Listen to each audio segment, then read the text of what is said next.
यहाँ पे कुछ चेयर्स आएंगी, एक डाइनिंग टेबल आएगा, फिर लिविंग रूम का सारा सामान आएगा, sofa and all. So excited for this.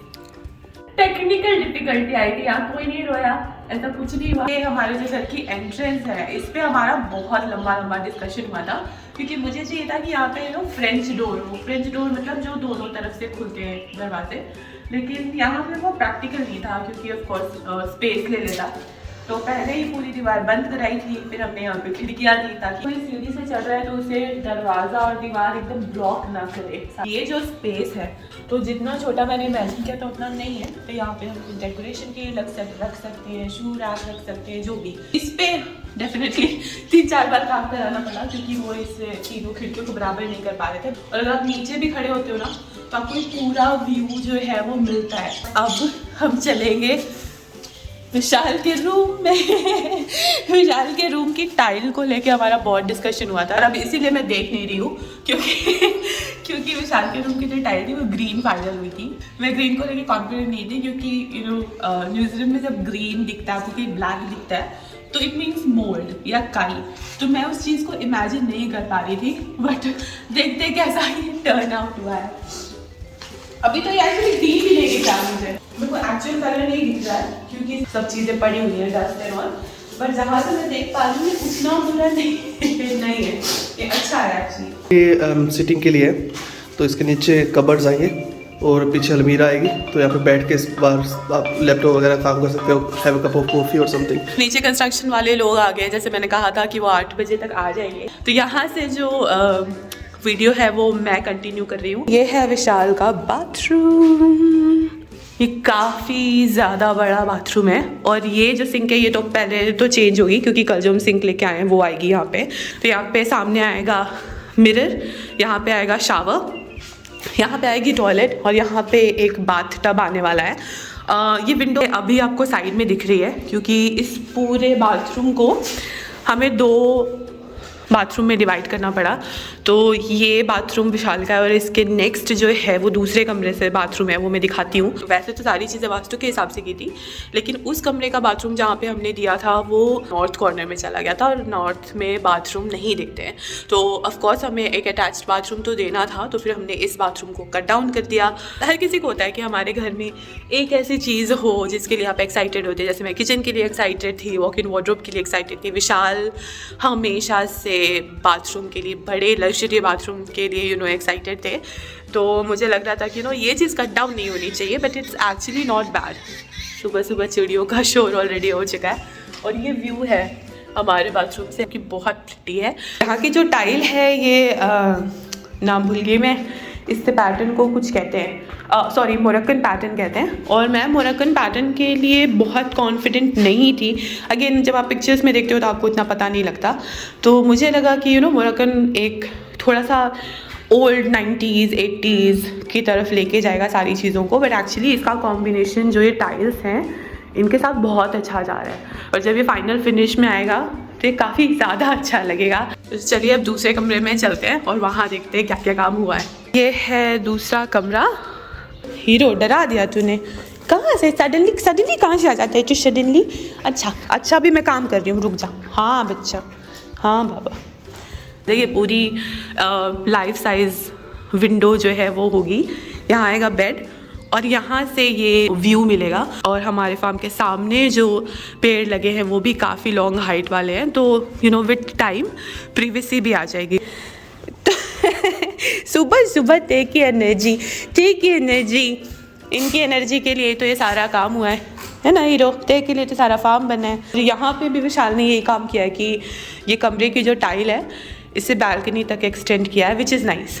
ये एक्चुअली कमरे को और ज़्यादा ह्यूज लुक दे रहा है। ये कौन निकला? आप तो नीचे थे, और ये आपके सिपाही पीछे हैं। जो बाथरूम हमने पहला वाला डिवाइड किया है हाफ में, वो ये है। यहाँ पे ऊपर एग्जॉस्ट के लिए जगह है, ये वाइट टाइल एंड ऑल है। आई होप कि आपको दिख रहा होगा। हाँ एक्चुअली नॉट बैड।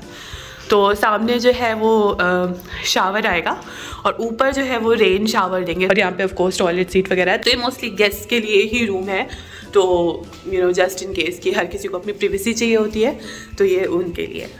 अब लेके चल रही हूँ मैं वॉक इन कबर्ड पे। चलो आप आगे हो तो आप बता दो।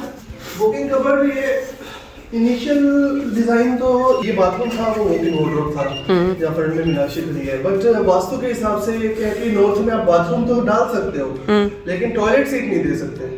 अब बाथरूम यहाँ देना, टॉयलेट सीट दूसरी तरफ देना, फिर वो कोई सेंस नहीं बना रहा था। तो हम लोगों ने जो मेरा मेन बाथरूम था 14x10 का, उसको थोड़ा सा कट डाउन करके 4x10 स्पेस निकाल के उसमें रेन शावर का वो लाइट्स वगैरह कॉन्सेप्ट डाल के वो रेडी हो जाएगा, दिखाएंगे आपको वीडियो में।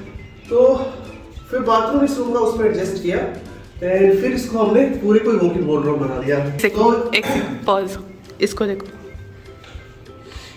हाँ, ये जब मैं रहता हूँ वहाँ पूछ रही है सिपाही, ये आपके दो सिपाही। अगर कोई इनिशियल आइडिया रहता तो फिर ये पूरा मैं कंप्लीटली ओपन रखता, ये दीवार नहीं रखता, वो दीवार दे देता प्राइवेसी के लिए एंड फिर ऐसे अपना यू शेप में एक वॉकिंग वार्डरोब बन जाता। यहाँ हम बड़े वार्डरोब्स देंगे। हमारा मेन वॉकिंग वार्डरोब रहेगा एरिया, ये वॉल इतनी खाली रहेगी पेंटिंग वगैरह के लिए। वास्तु के हिसाब से क्या है कि यहाँ साउथ की तरफ मिरर होना चाहिए या वेस्ट की तरफ होना चाहिए। अंदर की तरफ अगर आप आके देखोगे तो एक ये वार्डरोब ऐसे और फिर ऐसे ये एल शेप में वार्डरोब रेडी होगा और यहाँ पे हमारा मिरर आ जाएगा, ड्रेसिंग आ जाएगा। तो अब हम जा रहे हैं बैल्कनी की तरफ। ये दोनों की वजह से पॉसिबल हो पाया है। हाँ। इंडिया में जैसे सिटीज़ में जो मोस्टली डॉग्स रहते हैं, बड़ी ब्रीड्स भी हैं, छोटी भी हैं, फ्लैट्स में मोस्टली रहते हैं अपनी फैमिलीज के साथ। छाया में आ जाओ, आँख में धूप लगी। लगी। यूजुअली क्या है कि unless until they go for a holiday, ऐसा कोई पार्क फैसिलिटीज हमारे इंडिया में या फिर स्पेशली या मैं कहूँ जयपुर में ऐसा कोई डॉग फैसिलिटी है नहीं कि भाई आप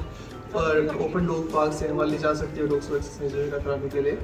तो दिस इज़ एन आइडिया कि उन डॉग्स को हेल्प करने के लिए जो पेट्स हैं जयपुर सिटी में अपनी फैमिलीज के साथ कम स्पेस में रहते हैं, उन्हें एक अच्छा खासा स्पेस, स्विमिंग पूल, अभी इंसानों के लिए तो पूरी दुनिया कर रही है, वाटर पार्क बना रही है, बट रिजॉर्ट्स बना रही है, बट हम लोगों ने ये डॉग्स को कॉन्सेप्ट। और ये सारे टाइल्स वाले भैया आ गए। नमस्ते। ये देखो देखो इतनी मस्ती सुबह सुबह। तो अब जब तक विशाल बाकी लोगों को अटेंड कर रहे हैं, जो लोग काम करने आगे, मैं दिखा दूँ कि यहाँ तो बालकनी आपने देखा कि लिविंग रूम से ऑलरेडी एक्सटेंडेड है सेम टाइल में। ऊपर वाले फ्लोर में जितनी भी टाइल्स हमने लगवाई हैं वो काफ़ी एक्सपेंसिव हैं, थोड़ा सा लग्जरी फील में है, इसलिए क्योंकि हमें जो फर्निशिंग वगैरह है वो कम रखनी है। तो जब फर्निशिंग कम रखते हैं तो कुछ चीज़ ऐसी होनी चाहिए जो आपके घर को एलिवेट करे। तो हमने डिसाइड किया कि रादर देन हम फर्नीचर वगैरह पे ज़्यादा पैसे खर्च करें, हम टाइल्स को फोकस पॉइंट रखेंगे। और फॉल सीलिंग हमें फोकस पॉइंट पे चाहिए नहीं थी, लेकिन वो हमें करवानी पड़ी क्योंकि छत ढली थी, वो टेढ़ी मेढ़ी थी। तो हाँ, टाइल्स और जो छत है, जो रूफ़ है, दोनों ही घर की फोकस पॉइंट हो चुकी है। तो अब हमें फिर बेसिक चीज़ों पे काम करना है। सिर्फ इस कमरे के सामने जो है ग्रीन टाइल लगी है और यहाँ पर ये टाइल चेंज हो गई है। तो यहाँ पे आप देखेंगे ये दो सिमिलर एक डिफरेंट ऐसे पैटर्न चल रहा है। इसका रीज़न ये है कि ये जो टाइल्स इधर लगी हैं, ये पहले तो बालकनी का पीछे का हिस्सा है। ये जो टाइल्स थी ये ऑलमोस्ट आउट ऑफ स्टॉक थी टाइल वाले के पास, तो ये लास्ट बॉक्सेस बचे थे और उन्हें बॉक्सेस निकालने थे। तो विशाल ने ये टाइल्स ली और ये काफ़ी चीप प्राइसेस में पड़ी उन्हें। और जिस तरह से ये पैटर्न दिया हुआ है, ऐसा बिल्कुल भी नहीं लग रहा है कि उस एक्सपेंसिव टाइल के बजाय यहाँ पे ये सस्ती टाइल लगी है। जब ये सारा पॉलिश हो जाएगा, क्लीन हो जाएगा, तो ये बहुत सुंदर दिखने वाला है। और ये बालकनी का लास्ट वाला व्यू, यहाँ पे कुछ भी नहीं है कोई भी एक्स्ट्रा चीज़ें रखने के लिए, बस ये स्पेस है। और व्यू तो हमारे घर में चारों तरफ ही पैनोरामिक है। तो हमने जो ये प्लॉट है, ये जो ज़मीन है, ये इसी हिसाब से ली थी कि हम दोनों को शांति बहुत पसंद है, हल्ला गुल्ला नहीं पसंद, नेचर काफ़ी पसंद है। और डॉग्स के लिए ही सारी चीज़ें हुई हैं। अब क्यों हुई, कैसे हुई, इसकी स्टोरी मैं कभी डिटेल में शेयर करूँगी। ये कैसे डॉग्स के आने के बाद हमने सारे डिसीजन लेने शुरू किए। एंड यू डोंट नो कि कब कौन सी चीज़ आपको हिट कर जाए। अगर आप सोच रहे हो कि अब मुझे घर बनाना है और मैं बना दूँ, बना तो आप सकते हो। जब आपको एक पर्पस मिल जाता है ना, तो आपका जो अटैचमेंट है इमोशनल, वो बहुत डिफरेंट होता है। तो इस घर के साथ बहुत ही इमोशनली जो है वो हम दोनों अटैच्ड हैं। एंड ऑफ कोर्स पूरा 1 साल जो है विशाल ने यहाँ पे बहुत मेहनत की है। 1.5 महीने काम जो है वो डिले भी हुआ फॉर वेरियस रीजन। सब कंस्ट्रक्शन है तो काम तो डिले होना ही होना है, ऑब्वियस सी बात है। जब मैं नेक्स्ट ईयर यहाँ पे आऊँगी तब हम इसके डिटेल्स में जो इंटीरियर है उस पर काम करेंगे। मैं आपको नीचे वाले फ्लोर का जो टूर है वो भी दूँगी, फाइनल रूफ की तरफ आपको ले चलती हूँ and then the house tour will be done. तो अभी जो साउथ साइड का मैंने आपको दूसरी तरफ से बालकनी दिखाई थी, ये उसी का फ्रंट एंड है। सीढ़ी और छत दोनों का काम बाकी है, रेलिंग वगैरह लगना सब बाकी है। चलिए ऊपर चलते हैं। विशाल भी आ गए हैं, आ जाओ जी। ये इतना सुंदर व्यू है ना, मैं बता नहीं सकती। ये फॉग नीचे है। रुक जाओ मेरे को एक बार ये सारा व्यू है ना सोक कर लेने दो। बहुत सुंदर व्यू है यार, मतलब चारों तरफ आप खुद ही देख रहे हैं, कोई यहाँ पे आपको ऐसे मेजर घर नहीं दिख रहे हैं, कुछ भी आपका व्यू ब्लॉक नहीं कर रहा है। और फ्यूचर में डेवलपमेंट हो जाए तो अलग बात है। नहीं होगी, यहाँ नदी की ज़मीन है, यहाँ पे डेवलपमेंट नहीं होगी। नहर बना रहे हैं लोग, जो सीवरेज ट्रीटेड वेस्ट वाटर है वहाँ पे कालक बांध करते हैं कोई जगह, वहाँ तक निकाल रहे I don't think यहाँ पे। तो अगर ऐसा होता है तो बहुत ही अच्छा है, क्योंकि हमारे सामने का व्यू फिर कभी भी ब्लॉक नहीं होगा अगर सामने कंस्ट्रक्शन नहीं होती है। तो ये था हमारा हाउस टूर। अभी आप छत पे देख रहे हैं, काम जो है वो पूरा अभी बाकी है। यहाँ से अभी कुछ चीज़ें जो ड्रिल कराई थी नीचे, उनकी लीकेज वगैरह चेक करनी है। पानी सॉर्ट आउट हो चुका है विच इज़ गुड। मैं पहली बार ऊपर आई हूँ और मैं बहुत ज़्यादा ओवरवेल्म हो गई। कभी कभी आप बहुत सरप्राइज़ होते हो और आपको पता नहीं लगता कि कैसे रिएक्ट कैसे करना है। तो मैं खुश हूँ बहुत ज़्यादा, बट मैं अभी भी सब कुछ सोक इन कर रही हूँ। मुझे लग रहा है अभी बहुत छोटी छोटी सी डिटेल्स है जो मैंने नहीं देखी। ये अब हमारा घर है और मैं बहुत एक्साइटेड थी इसे देखने के लिए। और मैं व्लॉग में ये बाद में भी बना सकती थी जब पूरा फिनिश हो जाता है सारा, बट मैं ये मेमोरी अपने लिए रखना चाहती हूँ, अपने लिए, विशाल के लिए रखना चाहती हूँ। बिकॉज़ अगेन हम 1 साल एक दूसरे से अलग रहे हैं, अलग अलग कंट्रीज़ में।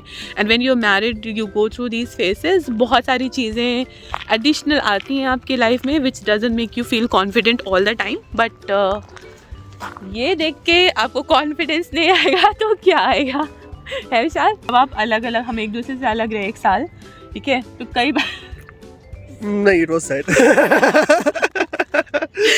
It wasn't that sad for me either, to be honest.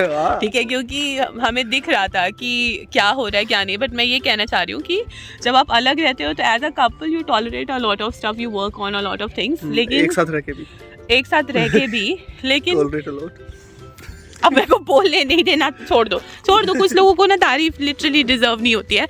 मैं कभी कभी तारीफ करती हूँ, बट इस इंसान ने ठान लिया कि इसे तारीफ नहीं चाहिए। तो एनीवे, आप समझिए मैं क्या कहना चाह रही थी पहले। Ignore everyone, work on what you are feeling is right for you and your life.